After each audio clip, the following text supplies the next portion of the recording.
friends. Welcome into the Bloom in Faith with MW podcast, a Christian podcast for the busy, blessed, and bold. I'm your host, Marika, a wife and a mama to two sweet little blessings, and I've created this podcast as a safe space for you and I to unwind, unravel, and unlearn everything that we've been taught in this world and do it all the God way. Welcome in, you guys, to episode 6. I am so happy to have you here. This week's episode is actually going to be a very special one because I see all of you guys talking about it's a new year, new me, new year, new goals. What else do the people say these days? This year I'm gonna do this because I couldn't do it in 2024. I mean, the list goes on, and I love to see the inspiration. I love all of that. So today's episode is going to be catered to y'all. So hopefully this video finds you. Share it with your friends. Don't forget to like, comment, and subscribe if you're here watching on YouTube. If you're on Apple Podcasts or Spotify, don't forget to follow, download, leave a 1 through 5 star review. It is so helpful for not only me, but also new viewers to see if this podcast is you'll fancy or not. So without further ado, we're going to go ahead and get in today's episode. So I'm not exactly sure what I'm going to title it yet, but I think it's going to be something along the lines of adding in some soul care into your self-care routine.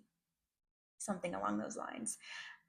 So y'all will obviously see the title before I even know what I'm going to say. So the Lord really put it on my heart because I was reading a book and it was talking about self-care, and the author made a good point in how we put the focus on ourselves. We put the focus on me. Granted, we normally do self-care when we're stressed and we're trying to escape that stress, hence the self-care. It's quite literally in the subject of that. But we need to be adding in soul care into that routine and taking off the emphasis of ourselves and going back to connecting with the one who made us. And I know for those that might be new to Christianity, that might sound absolutely absurd. That might sound like, why would I do that? Because that defeats the purpose of self-care. That is a very valid question, and I'm going to be answering that in today's episode. So stay tuned, watch to the very end, friend. So I'm going to define what exactly soul care is, and then obviously what self-care is, what it is, how we know it to be.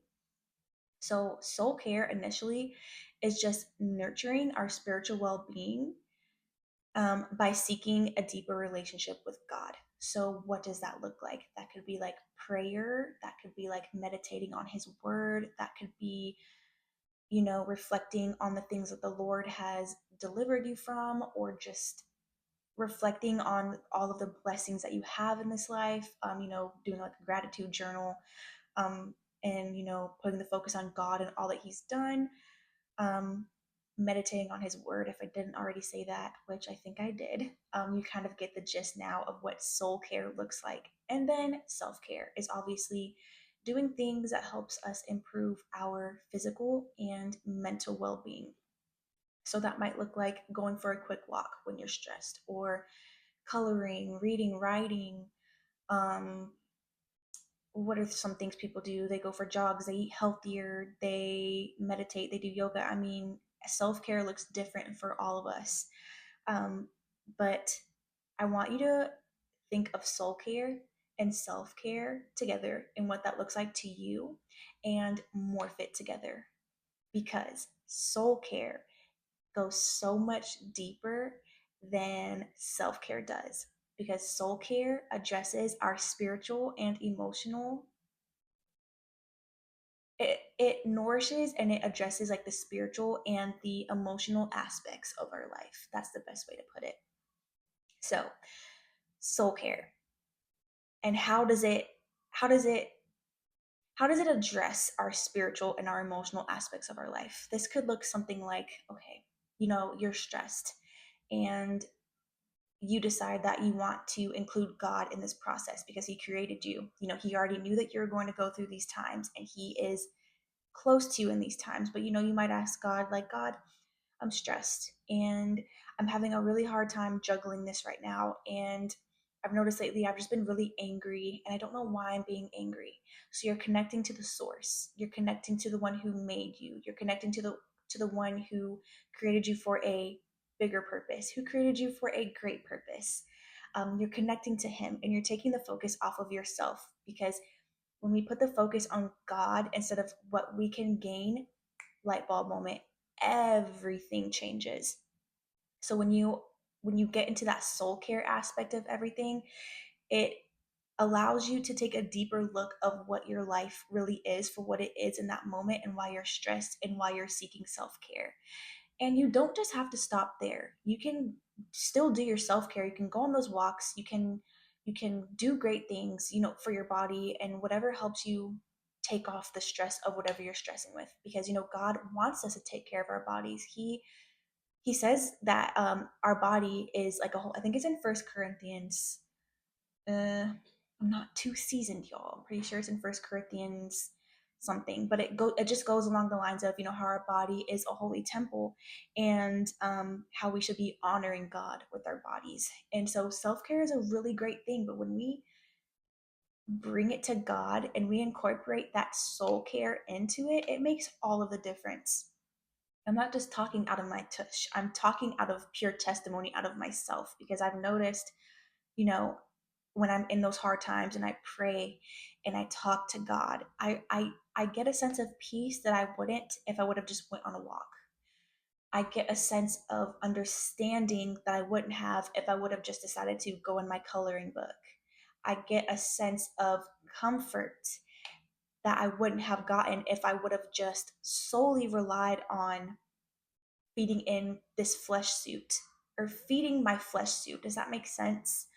I remember in therapy, my therapist, wonderful, wonderful, wonderful therapist, she gave me a great analogy when we first started. Um, and I want to share it with you because it always stuck with me. And I don't know where she got it from, but I want you to imagine this, or if you're not driving, if you're in a safe space, close your eyes and imagine a chair that has four legs. And I want you to imagine you sitting in that chair.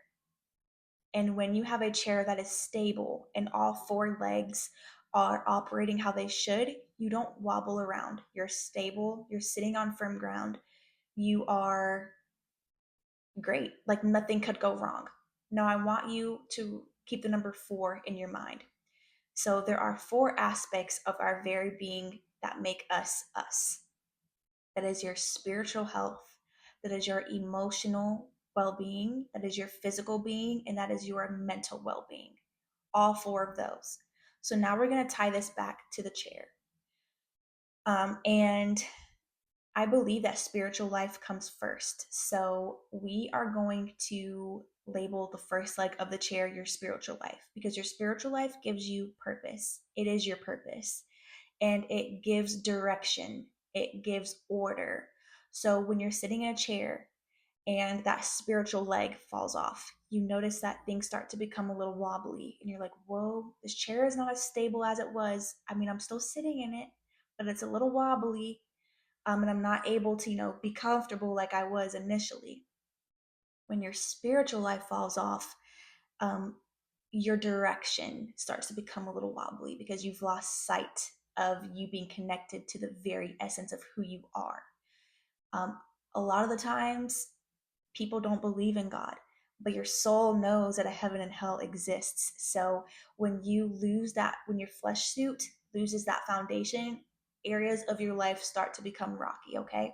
So imagine that second leg falling off being your mental being, and your mental being determines your physical strength, your physical well being. Well, you might be wondering, Marika, what does that look like? I want you to think of all of the times that your mental health was not really taken care of, or you didn't have the resources to be able to take care of your mental health, or you didn't have any guidance and you didn't know what essentially to do with your mental health. And you notice it's starting to be a little wobbly. And you notice one day you're having the biggest panic attack of your life, or you're just down and out with depression and you don't want to get out of your bed. You don't want to talk to people. You don't want to operate in life as you know it, because you notice that everything is different, and you realize, if I get out of bed one day, it's going to actually, everything bad is going to start happening the second I get out of bed. That is when it starts to impact your physical health. So your mental determines your physical abilities. You getting what I'm saying? If not, replay what I just said. No, I'm just kidding, sort of. And then we go to the third leg of that chair. So now you're really wobbly because you're like, okay, the first leg fell off. My spiritual, I've lost sight of who I really, really am, and being rooted in Christ. It's a little wobbly, but I'm okay. Now my mental is it's fallen off, and I can't really catch a grip, and I'm losing the firm foundation that I initially was set on. Now that third leg falls off, which is your physical well-being, and that is what does all of the work. Obviously, this right here, from the top of your head to the soles of your feet, that is your physical well-being. If you've lost your spiritual health and your mental well-being, your physical is right down there. You've lost it too, because you're not able to function. You're not able to go about life normally how you would if everything else was balanced. So now you're just rocking on one leg, and that last leg is your emotional well-being, and that is what I like to say. What is it saying? Your emotions can make you or break you. And what does that mean? Your emotions fuels all of it. Your emotions determines the course of your day, meaning like how you operate throughout your day. So if you wake up angry, you're going to be treating everybody like crap. I mean, you're going to be just not a very pleasurable person. If you're sad, and that's okay. Honor your emotions. But if you're sad, you might make other people around you sad because they see you sad. And so when you are operating in emotions that don't better serve you, how do I put this, when you are operating in emotions that doesn't serve you in a good way, you'll notice all other areas of your life in the course of your day not running smoothly. So now that fourth leg fell off, your emotional well-being, and now you're sitting in a chair that has no firm foundation. You're sitting in a chair that has no legs, and you fall to the ground because you have nothing to hold you up.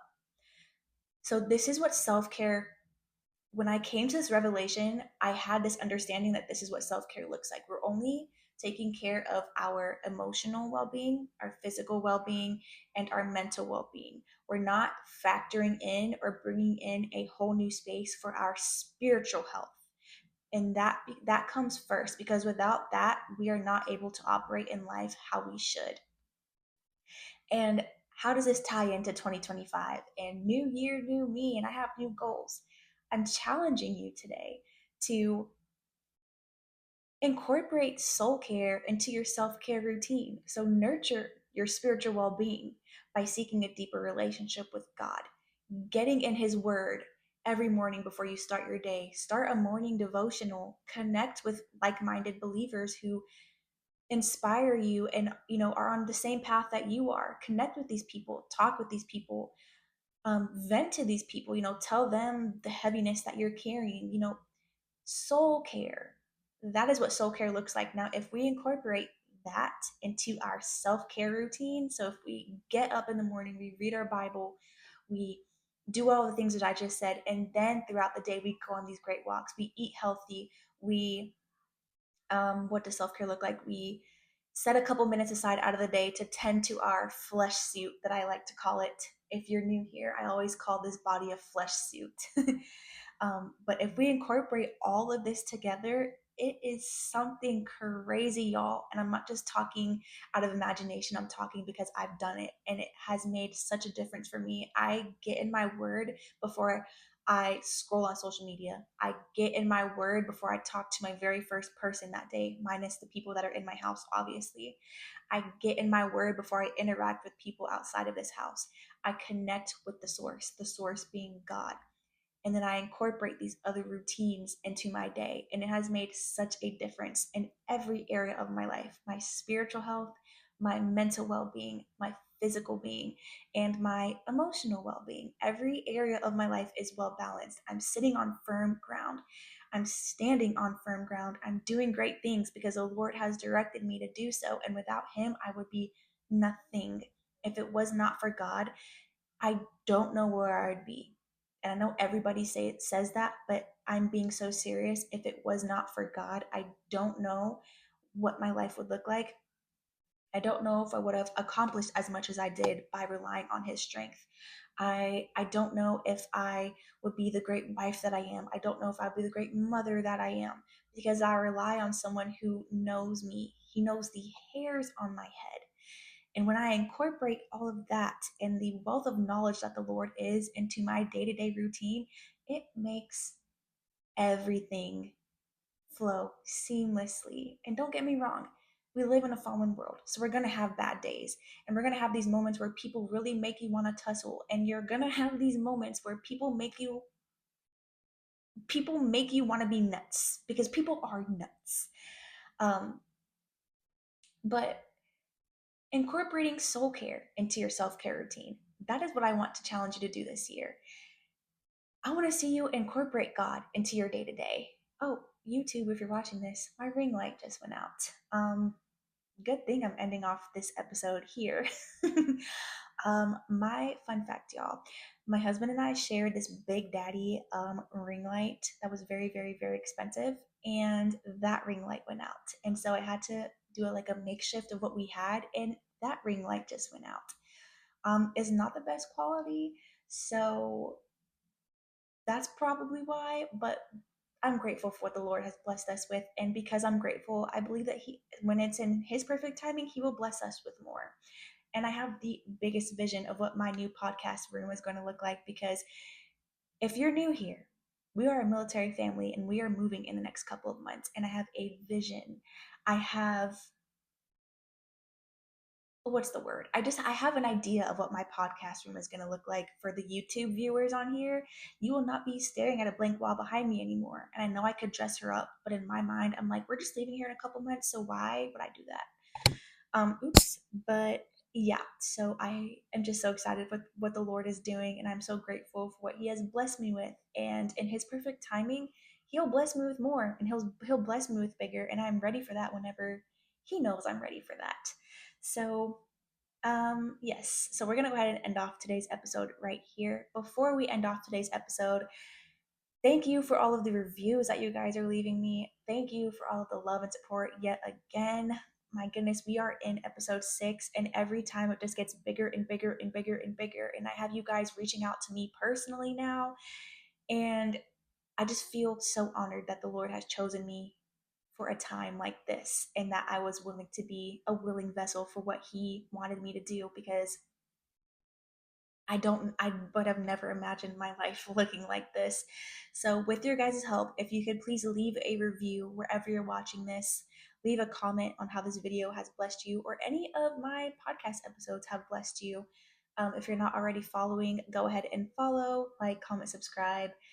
Download this episode, leave a 1 through 5 star review on Apple Podcast and Spotify. So I will go ahead and see y'all in next week's episode. And spoiler alert, well, I cannot even talk. Spoiler alert, y'all.